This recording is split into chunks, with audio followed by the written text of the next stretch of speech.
Voltamos com Maria Beatriz e Mônica Guerra. De acordo com o estudo da agência de pesquisa Euromonitor, o mercado de alimentação ligado à saúde e ao bem-estar cresceu 98% no Brasil no período de 2009 a 2014, movimentando cerca de 35 bilhões de dólares por ano no país. Na matéria a seguir, vamos ver como os empreendedores estão percebendo e trabalhando essa tendência. Quem anda pelo centro da cidade consegue perceber um aumento no número de restaurantes que oferecem uma alimentação mais saudável. Nada de frituras e gorduras. O menu que vem chamando a atenção dos consumidores é baseado em saladas, sopas, verduras, sanduíches, chás e sucos. Alguns até com opção de produtos orgânicos. A gente procura oferecer aqui comida bem feita, equilibrada e já para quem tem pressa. Mais do que saudável, eu procuro ter aqui pratos mais equilibrados, não é prato de dieta, né? Então eu acho que assim, se você comer de tudo, mas controladamente, eu acho que é muito bom, porque é prazer também. Você tem que ter prazer com comida, porque é uma coisa gostosa. E a chefe Lídia Miá afirma: a busca por esses alimentos tem sido uma opção cada vez mais frequente no dia a dia da população. Tem as pessoas que procuram mesmo alimentação saudável porque eu quero gastar com comida e não com remédio. E tem muito que eu acho que é muito mais interessante, a pessoa que procura comer bem e ter uma vida mais equilibrada, não é se restringir, ter dieta, apenas dieta. Felizmente a gente vê muito isso nos clientes nossos. Eu trabalho aqui perto e eu descobri há pouco tempo esse restaurante, então eu costumo vir pelo menos 3 vezes na semana, que assim eu consigo manter a dieta, né? Eu faço acompanhamento nutricional e é importante, né, para manter a boa forma, a saúde, também não só a boa forma, mas como a saúde. E aqui sempre tem opções diferentes, né? Uma grande variedade, eles sempre se preocupam em distribuir alimentação saudável de uma forma completa. Isso tem mudado com o tempo, as pessoas têm se preocupado um pouco mais. Mas se engana quem pensa que a alimentação saudável é restrita a algumas classes sociais. Muito pelo contrário, essa tendência vai além do asfalto. E um exemplo disso é a franquia Saladorama, que começou em São Gonçalo, atua no Santa Marta, zona sul do Rio, atendendo a todos os públicos. A alimentação ela é muito hereditária, então minha mãe comia o que minha avó fazia e eu comia o que minha mãe fazia. Se esse processo de alimentação saudável não é quebrado e apresentado que a sua alimentação tem que melhorar, a gente não vai melhorar. E aí foi no momento que eu comecei a trabalhar, num local que era classe A mais, assim, era absurdo. E lá as pessoas com muito dinheiro não optavam por comer uma picanha ou uma coxinha. Elas optavam em comer uma lasanha de berinjela, um empadão de legumes. E eu falei, cara, por que será que as pessoas optam por isso? E foi aí que eu comecei a descobrir que tinha um porquê muito claro que isso trazia uma melhoria na saúde das pessoas.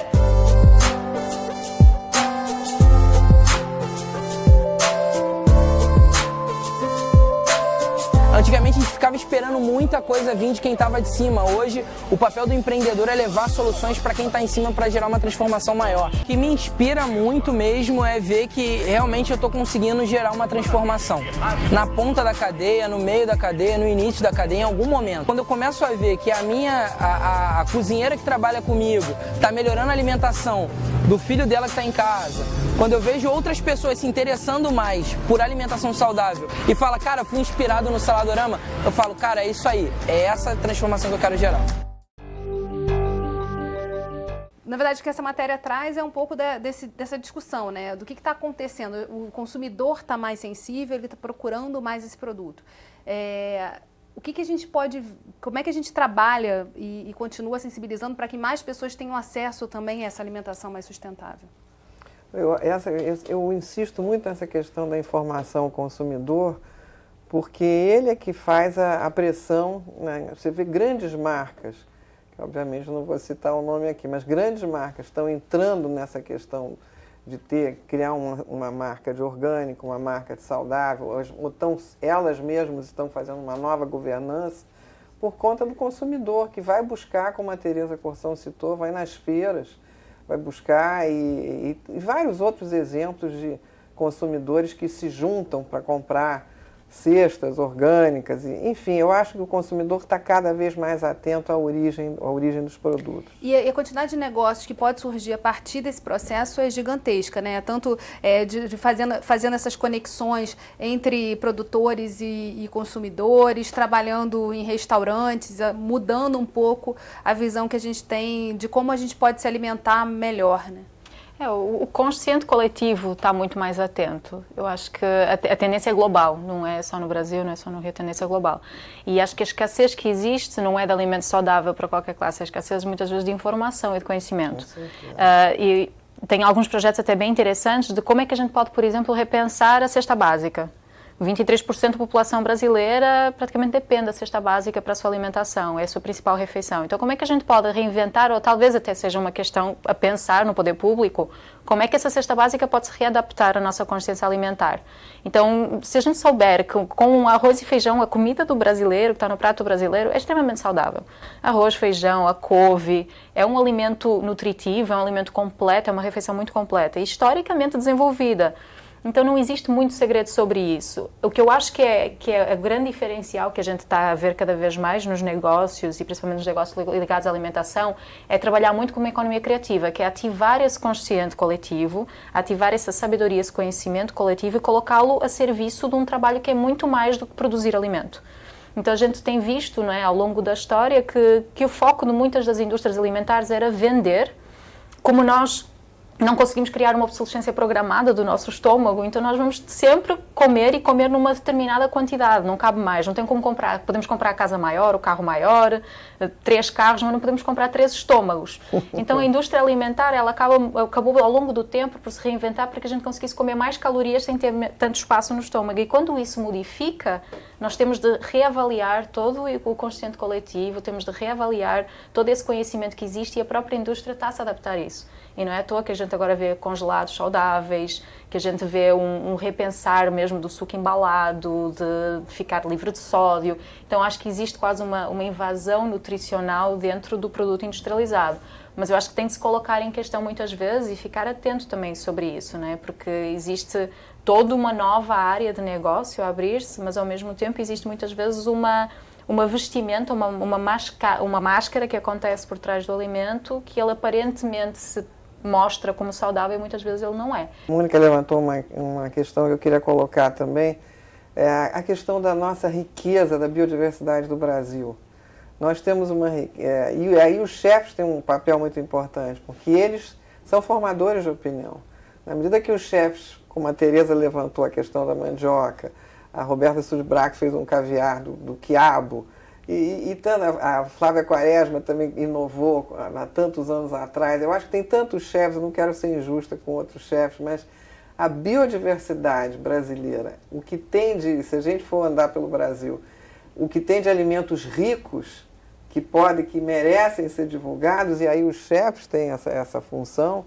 Isso aí dá um outro programa para você fazer. Não, que é interessante também pensar nessa questão da cesta básica, né? Porque você tem uma diversidade, você tem a sazonalidade dos alimentos. Quando você fala de verduras, legumes... Não é contemplado. Né? Exatamente, que acaba precisando de estar no radar. Não valorizam. Na região, na Amazônia tem uma riqueza enorme, no Nordeste tem outra.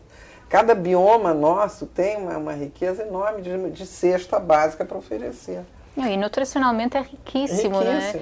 Eu costumo dizer que nós somos muito mimados, nós estamos muito acostumados, costumo dizer que a gente tem um mimo do morango, né? Que a gente quer comer morango o ano inteiro, ou quer comer maçã o ano inteiro e não aproveita talvez o cupuaçu, não aproveita a carambola regional, que é umas frutas com um sabor maravilhoso, uma riqueza maravilhosa e que não é aproveitado e não é incentivado. Então, além de haver uma biodiversidade maravilhosa para ser atento, existe um potencial de mercado gigante desde que ele entre em contacto com aquilo que a natureza está nos oferecendo. Acho que o negócio sustentável, saudável, sazonal e social é um conjunto de etos que a gente tem aí, que se conecta e que pode transformar a economia da alimentação e o olhar que a gente tem sobre o alimento de uma forma riquíssima. E mudar muito, porque a gente teve nos últimos anos no país, né, uma ascensão numa classe média, né, uma nova classe média, e o consumo de alimentos não foi, se perdeu nesse caminho. Teve muito mais gente optando pelo industrializado, pelo hambúrguer, achando que,